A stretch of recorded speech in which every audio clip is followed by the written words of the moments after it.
Hello everyone, welcome to episode 35 of Live with Sirus Migration.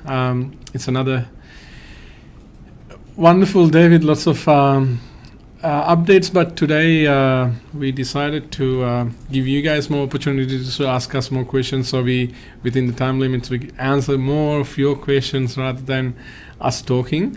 And in between, we will educate you and share our knowledge about the visa subclasses and by answering your questions. And then in between, we will give you some updates that are that is on at the moment. So my name is Ashani Yapa. I'm an Australian registered migration agent from Sirus Migration, and now got my lovely wife next to me, also an Australian registered migration agent, Ashani Yapa. So before we move any further, a bit of housekeeping. Please feel free to put your messages in the comments, or you can email us admin@sirus.com.au.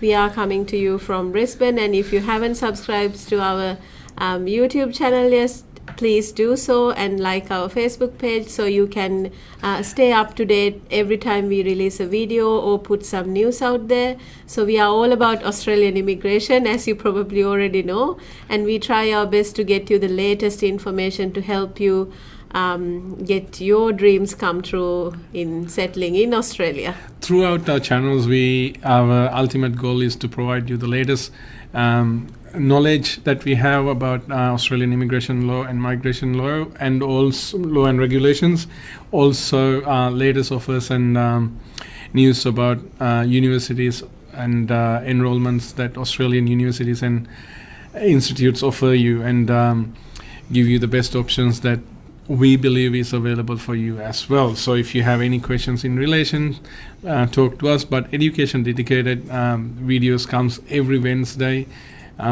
with our education team. We would like to focus more about migration related information today. So there are a few updates to talk about. Unfortunately, BSMQ, our Migration Queensland, is not yet open. So hopefully, as I told last 2 weeks, tomorrow or next week is the magic day.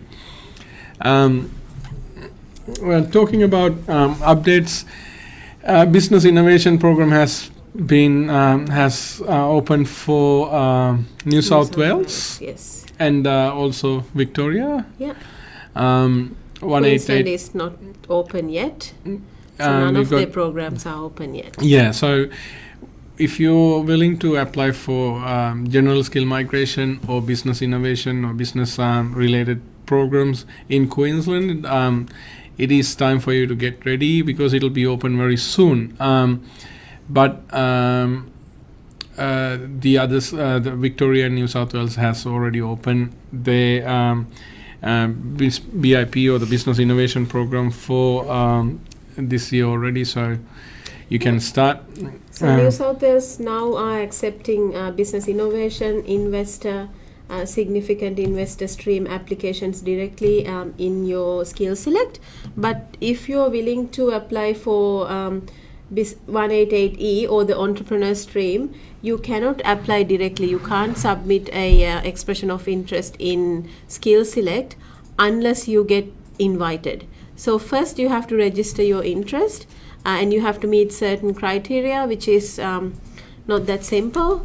And as long as you meet this criteria, then you can register your interest and let New South Wales know that you are interested in applying for 188E, the entrepreneur stream. And if they're happy with your application, then they will ask you to apply for a nomination. So to register your interest, there is a fee applicable now. It's $330 if you're applying from within Australia, or it's $300 if you're applying from outside Australia. So that's pretty much all about the 188 or the business program in New South Wales. So they are now accepting applications. Business visas, as we discussed several times, we have business innovation program, also the investor programs. Investor program, quite a few people still are wondering if the $1.5 million investment is still available in the treasury bond. It's no longer available. So what's available now is the $2.5 million. So 20, 30, 50 rule comes into that. You have to invest it in 3 different pathways. We will be releasing some videos in relation to going through to it. Mario, do you have that clip we did for the business? So that's pretty much 2.5. So 188B and 188C program are quite similar in a way. The difference is the requirement and also what limitations you have. So 188B you invest 2.5 million, whereas 188C you invest $5 million, and also your net worth has to back it up. So you need to have a minimum of 2.5 million to invest 2.5 million, 5 million to invest 5 million. But 2.5 million has more restrictions in staying in Australia restrictions, whereas 188C has a lot of relaxed restrictions. And also one good thing about 188C is there is no age limit. So if you're above 55 years of age, then you still have opportunities. With this 188 business visa series, as you all know, we've spoken about it many times. The age limit is naturally 55, but we get to see this time around for the first time, states are trying to limit that bring that 55 age limit forward a little bit. So they're looking at people with age around 50 or below. So not every state's doing it right now, but if you're an applicant who's willing to look into explore this option, and if you're beyond 55, I think it's time for you to maybe hurry up. So we had a really good visa grant this week. We had many grants, but this is an interesting grant that I thought we will talk. You all know about 408 visa. If you're onshore and if you ran out of your visa and if you're looking for an interim visa, there is a good option came out from COVID. We got this grant 2 days ago. So we had a 408 visa grant, pandemic visa or a COVID visa grant within for 1 year, so 12 months with unlimited work rights for a background in chef. Chef's in priority list. So we thought it's a very good opportunity with these clients. If they're expecting to not just return, maybe change their mind to expand their work experience or opportunities and build up their work history in Australia. If they've been in borderline, maybe they might be able to lift up their points and get into GSM scenarios or find an employer because they have work rights as well. And also the good thing about 408, so 408 is pretty much if your visa is running out but you can't return home because of the travel restrictions and the less flights are available, so this visa is given to you as a special purpose visa. This carries on pretty much your current visa condition. So if you are not working, you may not get work rights. But if you are working, you can continue working for the same employer for the same amount of hours. You can't start new business or anything. But this visa doesn't restrict you from applying for any other visa. For example, if you're a registered nurse, if you're working in aged care, if you're a chef, if you're working in IT, engineering, all these priority sectors, you can get a visa for up to 1 year, even a little bit more, which pretty much is like a temporary resident in Australia with full-time work rights. And you can keep working for your employer and get ready for some other visa, because at the end of the 408 or whenever you're ready, you can lodge any other visa while holding the 408. So this is like a golden opportunity for the right person. And we have had clients who went from 408 to subclass 190. skilled migration, or 408 to subclass 482. So it's a great visa. If you don't know too much about it, and if your visa is running out, get in touch with the migration agent, find out if this is the right visa for you, because this could get you that last 1 year you need to get your qualifications and experience together and apply for permanent residency. So that's mostly about 408. 408 helps student visa clients to gain more work experience, as well as not the purpose of it though, as well as it allows clients to gain more work experience, etc. So these days we process quite a bit of work visas, 482 and 186. I think there are certain frequently asked questions that me and Ashani thought we should share with you. I think it'll be more important and to understand what's the difference between 482 and 186 and what requirements and the main requirements.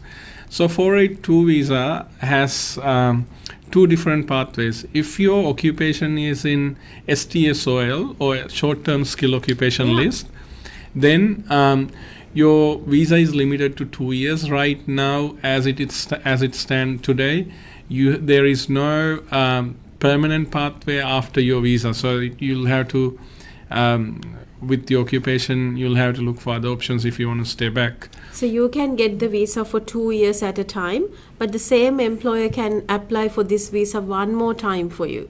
So that is the limitation. So 2 plus 2. That's maximum you can get out of your short-term skill occupation list. But there are pathways.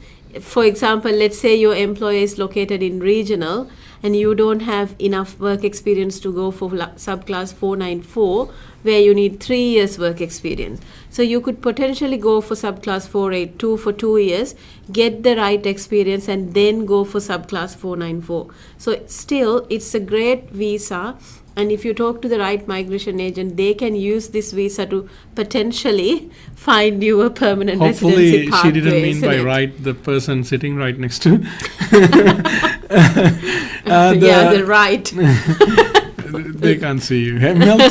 Whereas MLTSSL, medium to long-term skills shortage list, if your occupation in one of those lists, in this list, which is a very long list by the way too, accountants and engineers, medicine, trades, a lot of occupations are there. Yep. So then you may have a permanent pathway by going through 186 direct entry or transitional category after 3 years. So 186 is your permanent residency visa, where you, if you're planning to live in Australia after your work, that's your ultimate goal. But if you're here for a short-term work, 482, it still gives you a lot more freedom, and allows you to get longer visas. So with 482, the work experience requirement is only 2 years, and that 2 years can be post-qualification or during the qualification. It doesn't have to be fully skilled qualified, as long as you've been fulfilling the job duties. Whereas 186 requires you to have 3 years work experience, fully qualified. So this has to be after completing the minimum requirement of education for this particular occupation. Then also your work has to be full-time, minimum of 38 hours a week.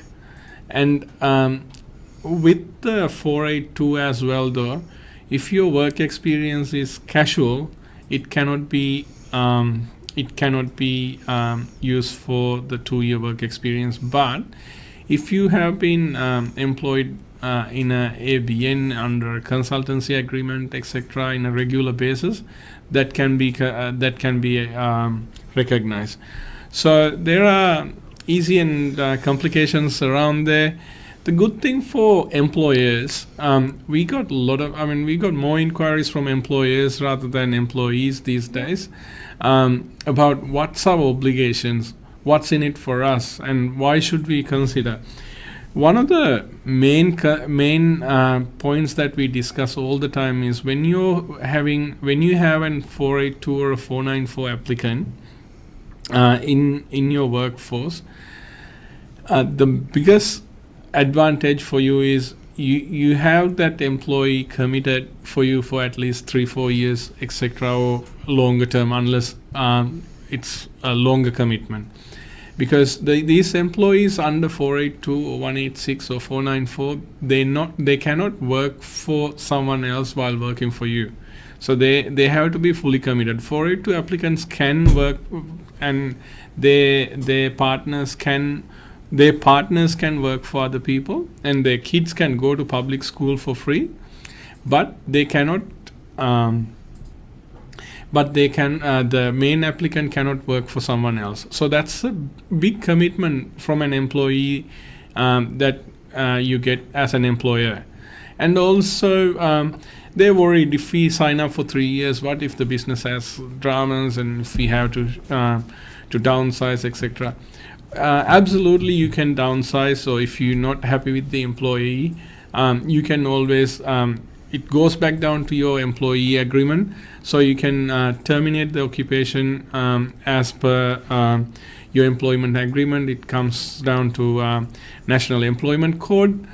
And there is no restriction as such, but you need to just obey by the 482 obligations. So most of the employers who does their standard business sponsorship through us, we without an extra charge, we support them once a year to review their policies and review what they do with their employees to make sure they're complying with their employees' 482 employee obligations.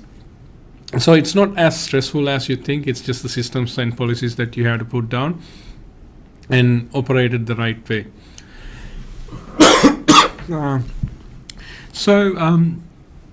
Before we go into other areas, can you brief about 407 a little bit?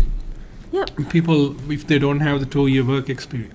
Can you please go to that screen, Mario? Excuse me. The employer screen. Yeah, that's it.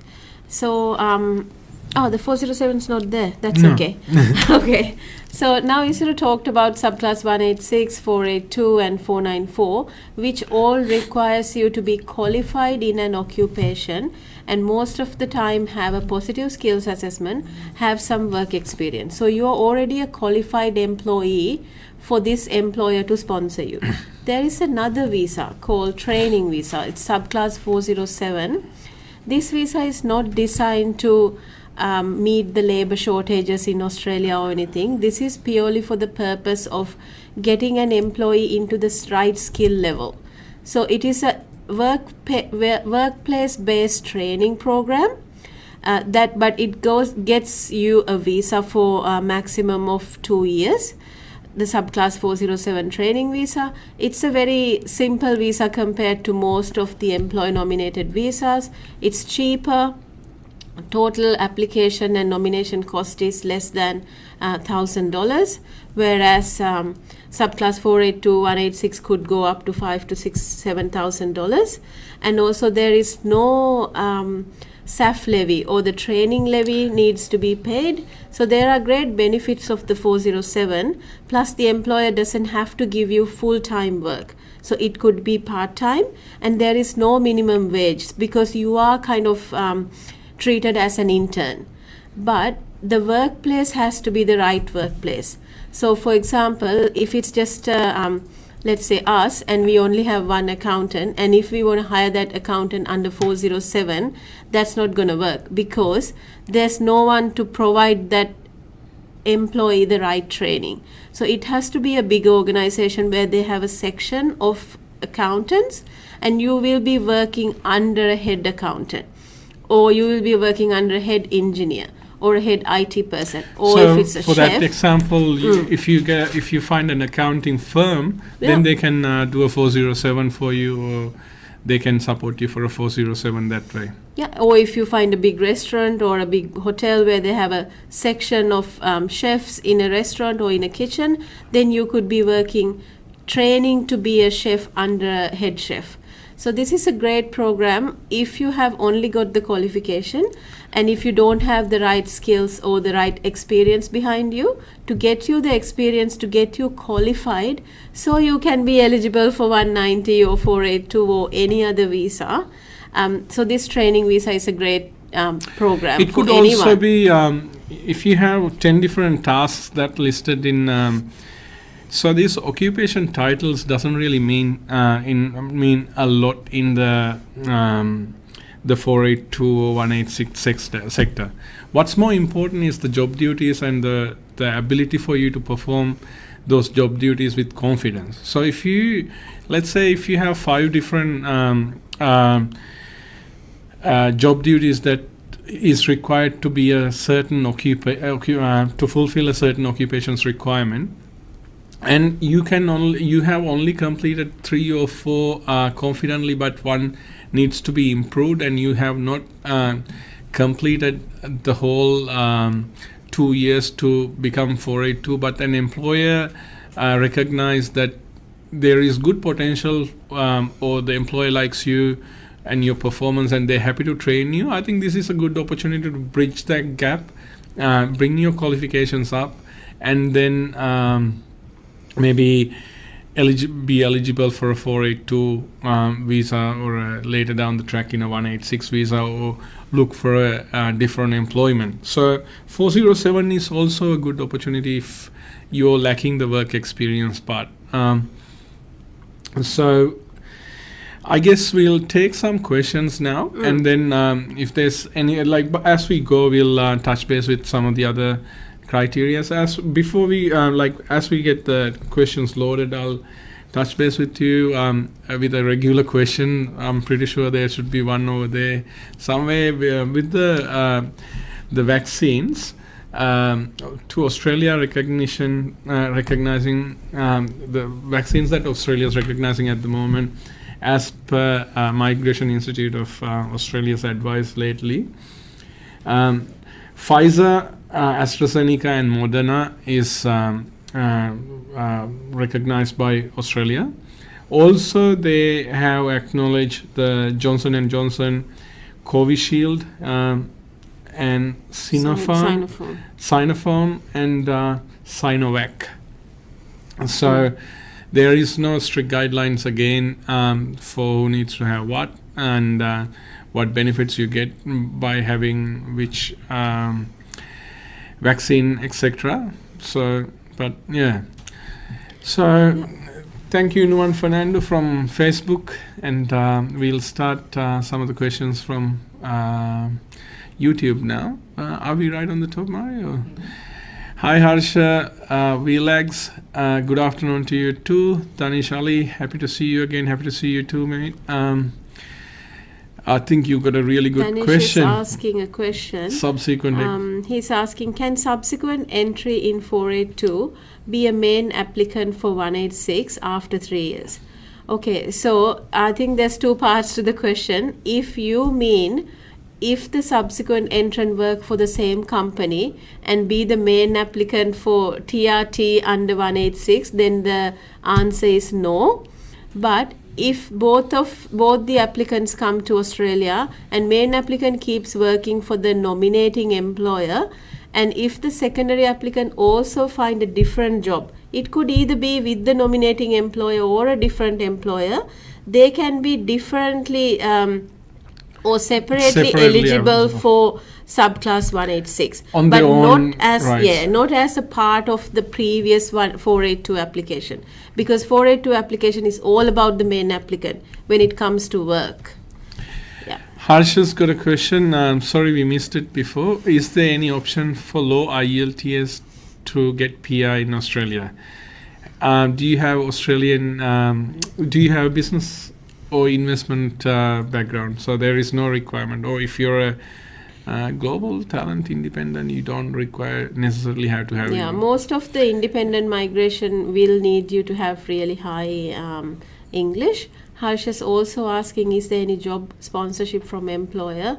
Is any website or source? Please help me. Thank you. IT software developer. So Software developer is a great occupation, though. it's in PMSOL, Primary Migration Skill Occupation List. So your applications get processed quickly as well in a priority manner. And the website-wise, I think they can look at Seek.com.au. Yeah, Jora, Jora. So there are Indeed. some of the Indeed. There are some of the INDEED. There are some of the websites you can go and find jobs. In those websites, you can find out jobs, and also don't forget LinkedIn. Also is a very powerful tool. We get to see we support clients with their 482s, 186s, and when we ask how did you find the applicant, some of them they do mention they get to talk to the employer through LinkedIn.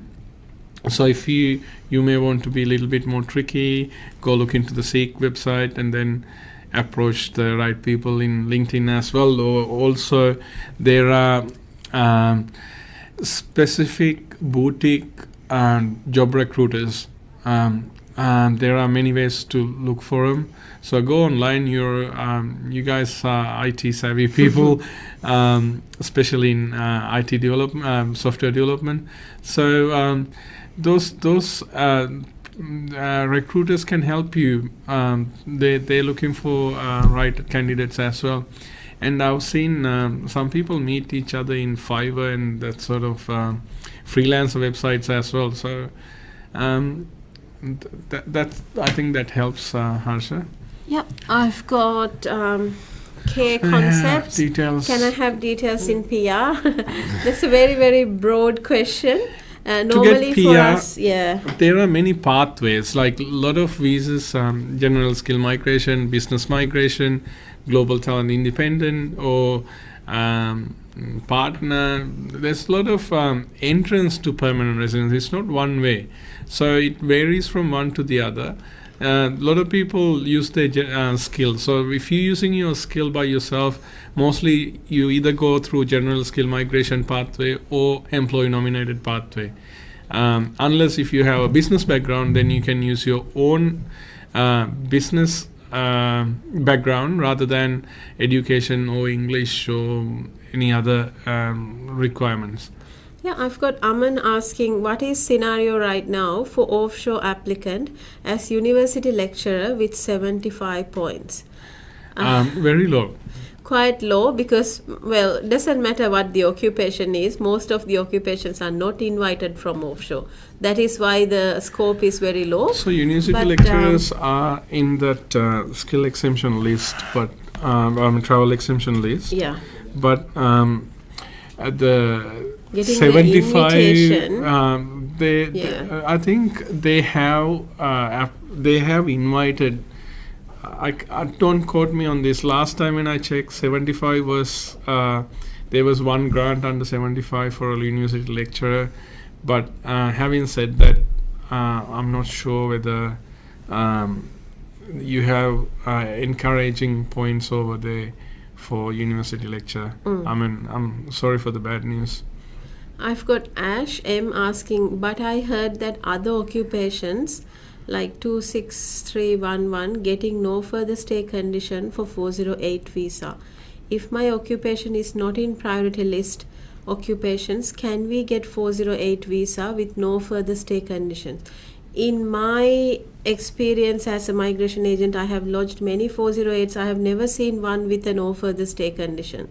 Because 408 visa is very unpredictable. You don't know what happens, and it is given because of the pandemic. Yeah. So I haven't seen any no further stay condition. If your occupation is not in the priority list, the only thing is you will not get a visa for a very long time. It could be only 3 months. And in 3 months' time, if the borders are still closed, you can lodge another 408. So that is what we have seen. At times we have to get a waiver. So if you currently holding an 8503 condition, which is a no further stay condition. If you're there's not many people who's carrying 8503 anymore because visitor visa clients have already gone past most of them. So if you're currently holding an 8503 condition and you're looking to go into a 408 visa, then we might be applying for a waiver for 8503 condition before we apply for 408. That's a different story. Yeah. But with our experience, 408 conditions are discretionary to the decision maker.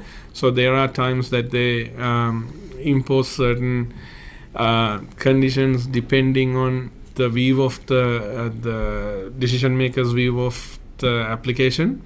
But we have not seen 8503 imposed in 408s because 408 is meant to be extended to another 408 if they couldn't make the right but if only if this is for the COVID though, but if it's a normal 408, normally comes with the no further stay condition because it's a special purpose visa.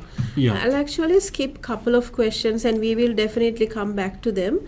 Melanie Pereira, I can see, is asking, hi, can you explain about current COVID visa and its requirement? So the current COVID visa is the 408 we were talking about. The visa is, whether you have a job or not doesn't matter, as long as you're holding a substantive visa which is expiring in the next 28 days or which has already expired in the last 28 days, you can lodge a 408 visa given that you don't have a flight to go back home. You may have to prove.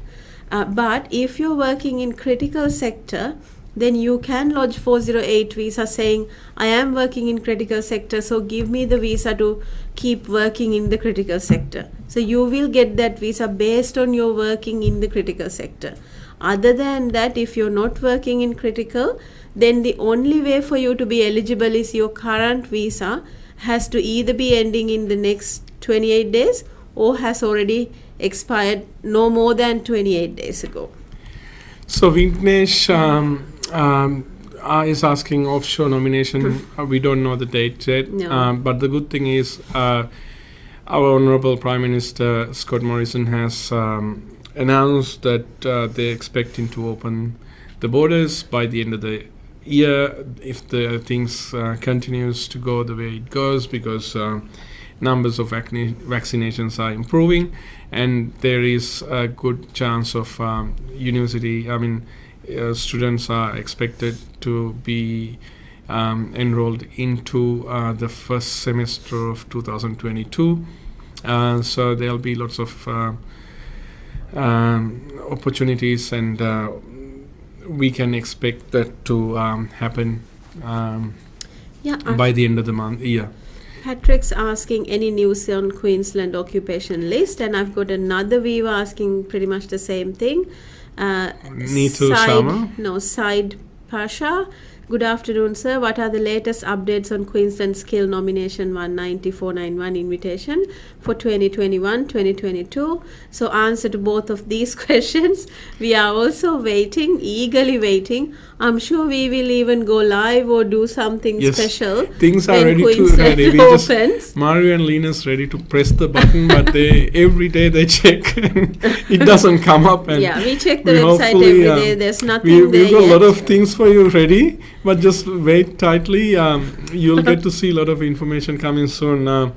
We're expecting Queensland to give us a very good migration program. Yes. Queensland's being booming in migration sector and tourism's. I was fortunate to be part of several discussions with Hospitality Queensland or the Tourism Queensland.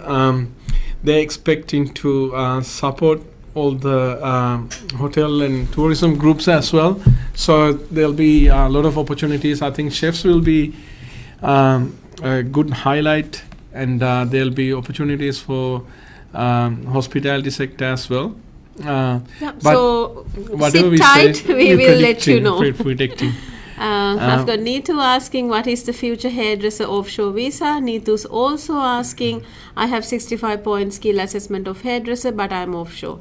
Neetu, unfortunately, very, very low chance for you to get to skill migration under hairdresser from offshore, So unfortunately. unless if you get employer to sponsor you, maybe look hard in the regional areas as well, because there are a lot of opportunities. So the positions to be filled in regional areas, and they sometimes struggling to find the right skills. Keep trying, but general skill migration pathway might not be the best option for you.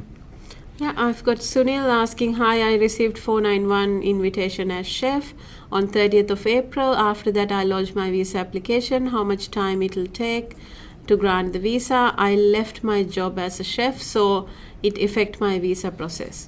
I would highly recommend you to find a job, because I don't know which state you're applying from. Most of the state want you to have a job offer for 12 months or working. So try to find a job, but your visa should be granted very soon. I've got Sandeep asking, hi, good afternoon. Can we get wet assessment, positive report and score 234111 agricultural consultant with Bachelor of Commerce degree and 5 years in agriculture firm work is relevant? Oh, I need to check with wet assess. I believe your qualification has to be highly relevant. If not, you need more work experience. So before I can give you he's saying his degree is not relevant. Get in touch with us, Sandeep. I need to look into this more before I can definitely say yes or no to your question. And I'll get in touch with wet assess and we can help you with your skill assessment. I've got Mukesh asking, hi, what are the chances of civil engineer offshore? I have 95 points for 491 and 85 for 190. Would like to know how critical is civil occupation in Australia. Appreciate your take on it, please. Civil engineer is a great occupation. It is on PMSOL, which is the priority list. Yeah. But from offshore, there aren't many people getting invitations, as you know. So, but if you can find an employer here who can sponsor you, definitely you can get a visa and come to Australia, even though there are travel restrictions, which means civil engineer is a really good occupation. Ashok Vlog's got a question about chances for 491 in Orange, New South Wales. Orange, New South Wales is a great regional town for 491 visas and their options. Aged care registered nurse shouldn't be too hard, because I believe aged care registered nurse are accepted in most of the regions in New South Wales. Yeah. If you're there, if you're working, then definitely I think you have a good chance. I've got Hamid asking, I have masters, I'm fresh graduate, my age is 33. Is there a way to travel to Australia to work? Okay. Master's graduate. If you're a graduate of engineering, some of the courses, then there's a 476 graduate visa. Other than that, I think the only other way would be to get you another student visa. There would be because you don't have much work experience either. PR pathway unless you have work experience. Electrical engineering, yeah, very good. Electronic engineering, sorry. Yeah. If you want to go down, Mario, please. Keep going down. I can't see the question. Can a PhD student in medicine apply for PR? I've got Gaitan asking, hi all, can a PhD student in medicine apply for PR without yet graduation? Oh, well, then applying for PR is you have to be qualified under one of the streams. So if you're already qualified under one of the streams, of course you don't have to graduate, you can apply. But most of the time, for you to be eligible, you need your qualification and you need positive skills assessment and work experience. For that, you need to graduate. But if you're already eligible without graduating, by all means, yes, you can apply. I've got Yash asking, I will have 1 year, 3 months experience in 263111 occupation. Employer willing to sponsor. Yes, that sounds good. Which visa is better? COVID or student to finish my 2 years experience? 485 expiring in November, waiting for New South Wales. What's 263111? I know this. Until Isuru finds what's 263111. There's a question in Facebook. I'm working as developer Computer programmer. network and systems engineer. Oh, okay. Is it in PMSOL? Can you check? I don't think so. I am working as a developer programmer in digital company in Victoria, and my clients are working in medical research and energy sector. I have applied for my ROI already. Am I eligible for Victoria 190 visa based on new changes in digital sector rule? So you're working for a digital company and your clients are in medical research and energy sector. Depends on like, are all your clients in that sector? Are you working in that sector and what you're putting in your ROI? Maybe yes, but then don't just depend on that. Always look for plan B as well. Especially if your visa, the current visa is running out very soon. So I'll go back to Yash's question. So employer is willing to sponsor. He's got 1 year and 3 months experience. Which visa is better for COVID? I think you definitely go for the COVID visa. So 485 is expiring in November.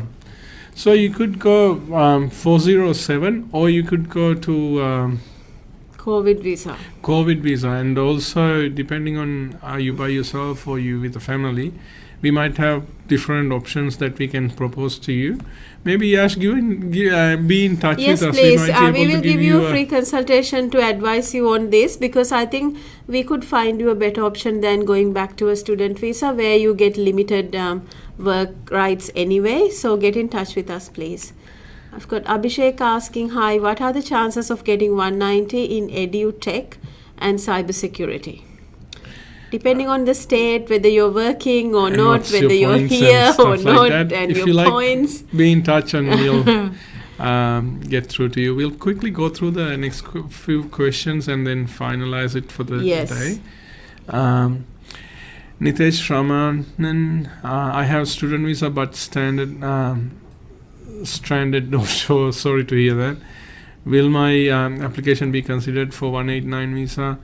Mechanical engineering, 90 points if I put my expression of interest.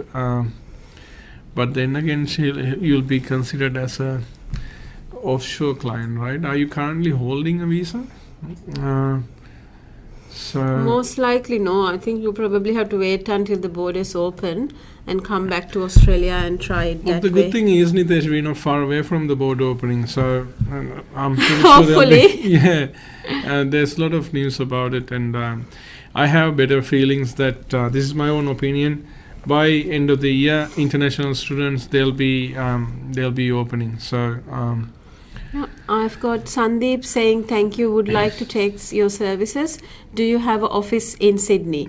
No, we don't have an office in Sydney. We have Melbourne and Brisbane, but we do give Zoom consultations as well as phone consultations. So we have clients from all over the world pretty much that we have never seen, but we have helped them to get visas. So get in touch with us. We will give you a consultation either via Zoom or phone.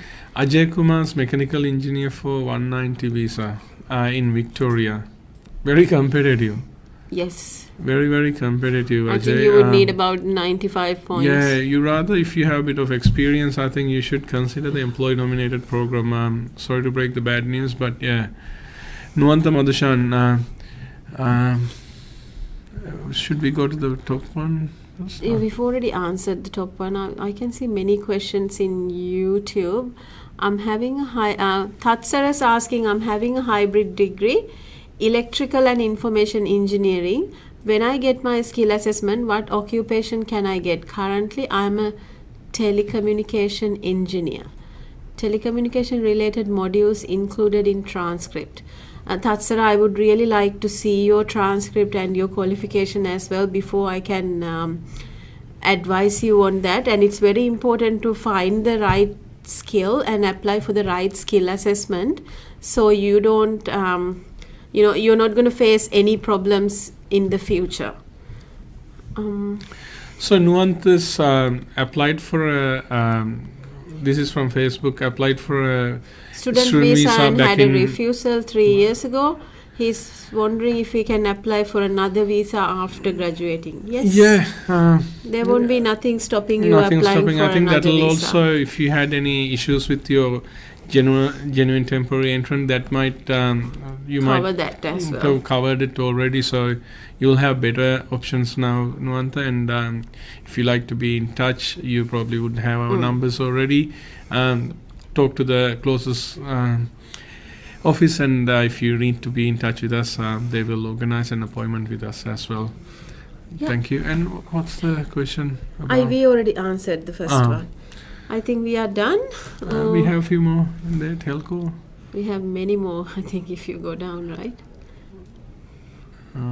Okay. Let's I've got go Rif through. Kai saying, what about quantity Tatsara? surveyor? Already answered. Thanks. What about quantity surveyor offshore with 85 points? Quantity survey, 85 points. Bit tough, I think. Very tough. Yeah. Sorry, Rif. If you want to look for employment option, that's a different story. Or if you want to upskill yourself by coming and studying here, that's a different story again. Yeah. Ajay Kumar Sharma, what kind of advanced manufacturing jobs required in Victoria? Are they only related to defense and aerospace? No. Not really. Advanced manufacturing is more related to aerospace and defense, but there's It's a sector in its own, and defense is a sector in its own, and aerospace.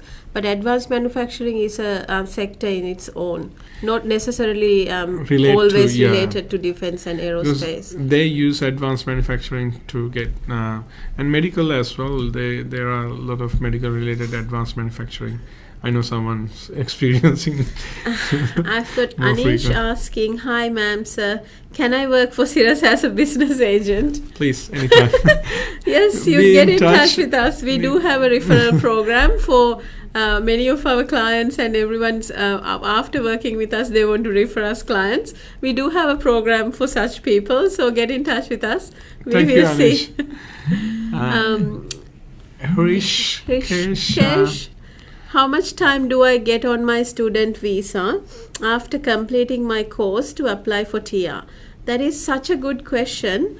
Normally, when your student visa is granted, you get it for extra 3 months.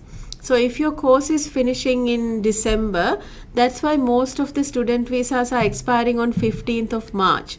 So you have 3 months left in your student visa. Within those 3 months, you can be ready and apply for 485.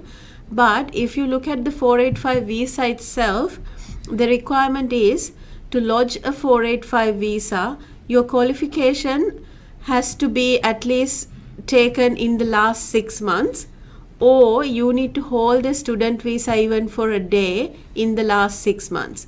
So whichever comes first, you have to meet that requirement. I hope that makes sense, because a lot of people are confused about this. I really like this question. I get a lot of clients who nearly someone missed a deadline last week because their student visa expired 6 months ago. They applied for 408. They didn't realize that they have to lodge their 485 within 6 months. Yeah, within 6 months. So Oh. that is something that you need to keep an eye on, because if you miss that opportunity, you won't get it again. You might have to enroll into a closely related course again to reactivate it if you have to do it that way. We'll take the last question for the week. That is Hamid Salman from Egypt, I think. Is from What about if I want to continue PhD? So I the am first- originally from Yemen, So- currently living in Egypt. So first thing is you have to find a If I want to continue my PhD. So which means he's already studying PhD. Then you have to find a supervisor in university with a proper research who is willing Yeah. to take you. That's the first thing. Our education team can help you to a certain extent as well if you be in touch you to continue the PhD. And I think we are done I for think the we're day. done for the Actually, day. before we go, there's some great news for international students or anyone who's planning to do PTE. The test time has reduced significantly, and there's now a mandatory 10 minutes break and the less questions.